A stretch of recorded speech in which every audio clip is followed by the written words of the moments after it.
존경하는 송영길 위원장님, 그리고 위원님 여러분, 바쁘신 의정 활동 중에도 이번 청문회가 열릴 수 있도록 애써주신 위원님들께 감사의 말씀을 드립니다. 공직 후보자로 지명되어 이 자리에 서게 된 것을 큰 영광으로 생각하며 막중한 책임감을 느낍니다. 현재의 외교 환경이 매우 엄중하여 우리 외교의 역할이 중요한 시기라고 생각합니다. 코로나19 위기가 장기화되는 가운데 미 신행정부 출범은 국제관계를 역동적으로 변모시키고 있습니다. 국제정세의 불확실성이 심화되고 있어 보다 선제적이고 전략적인 외교가 필요한 상황입니다.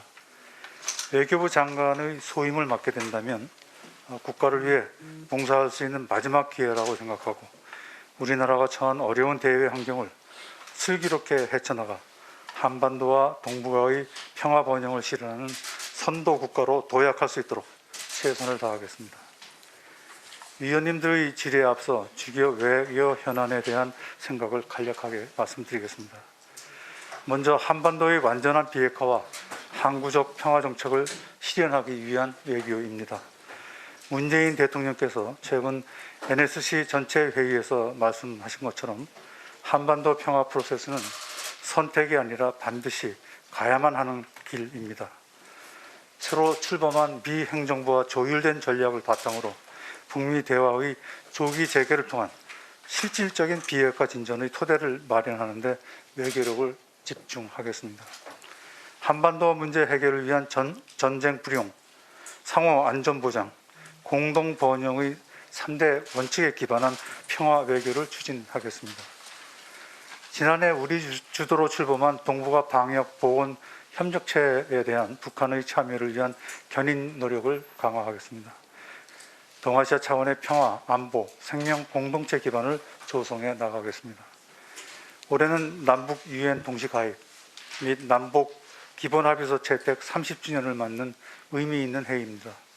한반도 평화 프로세스가 되돌릴 수 없는 단계로 나아가는 진전된 성과를 거두어 깊이 뿌리내릴 수 있도록 최선을 다하겠습니다.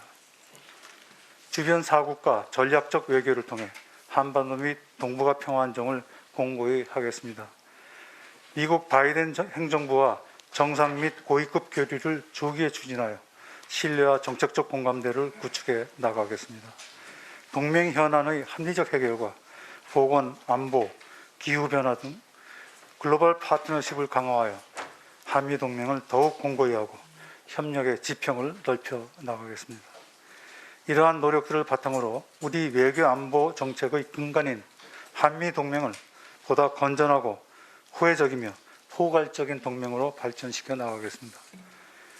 우리의 최대 교육국이면서 한반도 평화 증진의 동반자인 중국과도 시진핑 주석의 방한 등 고위급 교류를 추진하고 전략적 소통 메커니즘의 가동을 통해 한중 관계 도약의 새로운 장기를 마련하겠습니다. 특히 2021-22년 한중 문화교류의 해와 한중관계 미래발전위원회 발족 등을 통해 내년도 수교 30주년을 맞는 양국 관계가 전면 보온을 넘어 미래지향적으로 발전할 수 있도록 하겠습니다. 일본은 가까운 이웃이며 한반도와 동북아 지역의 평화와 안정을 위해 협력해야 할 파트너입니다. 양국 간 여러 현안이 있습니다만 외교적 대화와 소통을 통해 해결의 지혜를 모색하면서 건설적이고 미래지향적인 협력이 재개될 수 있도록 가능한 노력을 경주하겠습니다. 특히 양국 간 인적, 경제적 교류를 복원하고 환경, 보건 등 분야에서 협력이 확대될 수 있도록 하겠습니다. 러시아도 한반도 평화 프로세스 과정에서 중요한 역할을 할 수 있을 것으로 기대됩니다. 올해 푸틴 대통령의 방한 등 고위급 교류 계기 협력을 가속화하고 조선 분야 등 소위 구개다리 중점 협력 분야에서 가시적이고 실질적인 협력 성과를 도출할 수 있도록 노력하겠습니다. 둘째, 선진국가 개도국을 잇는 가교 국가로서 국제사회의 상생 협력을 추동하는 중견국 외교를 추진하겠습니다. 최근 약화되어 온 다자 협력을 복원하려는 국제사회의 논의가 활발해지고 있는 가운데 우리나라는 책임 있는 중견 국가로서 이러한 노력들에 적극 참여하고 새로운 협력의 틀을 세워나가는 데 기여할 필요가 있습니다. WHO 등 글로벌 보건 가버넌스 계획에 참여하고 향후 보건 위기에 대비하여 국제 보건안보 협력이 제도화되도록 노력하겠습니다. 코로나19 백신의 국내 도입을 위한 범정부적 노력에 적극 동참하는 한편 백신의 공평한 국제적 배분에도 기여하겠습니다. 2050 탄소 중립이라는 새로운 국가 비전을 달성하기 위해 주요 국가의 포용적 기후 협력을 강화하겠습니다. 5월에 서울에서 개최해야 될 예정인 P4G 정상회의를 통해 탄소 중립을 향한 국제사회의 의지를 결집시키고 기후 대응 선도 국가로 나아갈 수 있도록 준비해 나가겠습니다. 신남방 정책 및 신북방 정책을 통한 외교 다변화 노력도 계속 강화해 나가겠습니다. 지난해 한 아세안 정상회의에서 합의된 신남방 정책 플러스 7 전략 분야를 중심으로 보건, 미래산업, 비전통안보 등 포괄적 상생 협력을 추진하겠습니다. 아울러 신북방 국가들과는 인프라, 보건, 혁신 분야에서 협력을 확대하고 FTA 네트워크를 구축해 나가겠습니다. 마지막으로 국민의 생명과 안전을 보호하고 국민 경제 회복을 견인하여 국민의 삶에 기여하는 외교 정책을 추진하겠습니다. 코로나19와 같이 전 세계 동시다발적으로 발생할 수 있는 위협으로부터 우리 국민의 생명과 안전을 지킬 수 있도록 외교부의 재외국민 보호 역량을 더욱 강화하고 또 체계화해 나가겠습니다. 비대면 영사 서비스를 확대하고 디지털 혁신을 통해 국민 편익을 높이는 노력도 배가하겠습니다. 재해동포 기본법 제정 등을 통해 재해동포 정책을 통합적이며 체계적으로 추진할 수 있는 기반을 마련하겠습니다. 우리 기업과 함께 빠르고 강한 경제 회복을 뒷받침하는 경제 외교를 추진하겠습니다. 기업인 신속 통로를 확대하고 다자화하는 노력을 전개하겠습니다. 아울러 재외 공간의 기업 지원 역량을 강화하는 방안을 모색하겠습니다.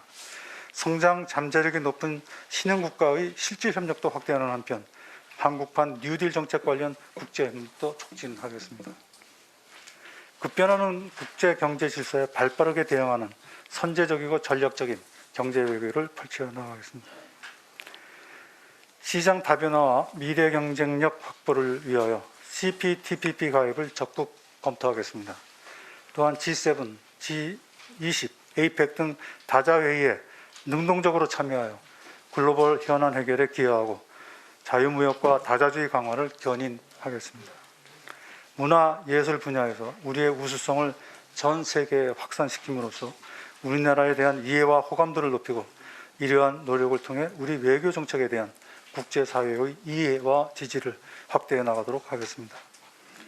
무엇보다 외교 정책을 수립하고 추진해 나가는 전 과정에서 국민과의 끊임없이 소통하겠습니다.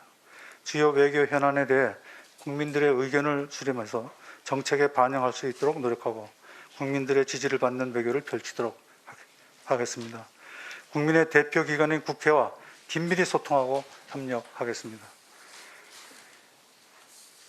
존경하는 위원장님 그리고 위원님 여러분, 오늘 이 자리에서 제 자질과 능력에 대한 철저한 검증이 이루어질 수 있도록 위원님 여러분들의 질문에 성실히 답변 드리겠습니다. 감사합니다.